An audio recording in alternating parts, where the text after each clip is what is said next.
Tomatoes நல்லா boil ஆகிடுச்சு. So அது பாருங்கள்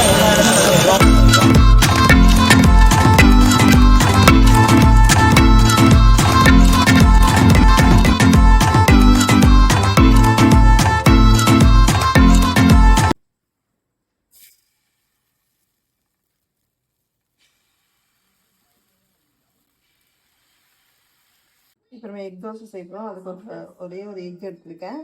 இதில் கொஞ்சமாக உப்பு போட்டுக்கோங்க. இது கூடயே மிளகுத்தூள்.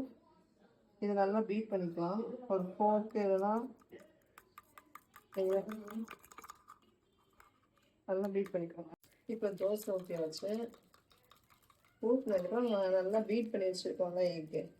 இது அப்படியே மேலே ஊற்றுங்க. ஸ்டவ்வை கொஞ்சம் சிம்மில் வச்சுக்கோங்க. இப்போ தோசை கலந்து நல்லா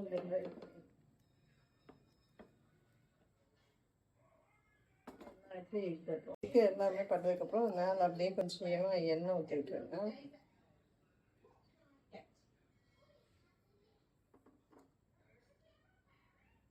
இது தோசை வெந்ததுக்கப்புறம் நம்ம திருப்பி போட்டுக்கலாம். தோசை ஒரு பக்கம் வெந்ததுக்கப்புறம் திருப்பி போட்டுக்கோங்க.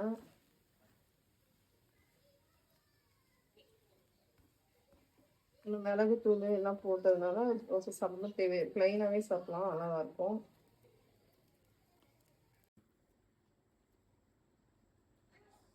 தோசை சூப்பரான எக் தோசை ரெடி ஆயிடுச்சு.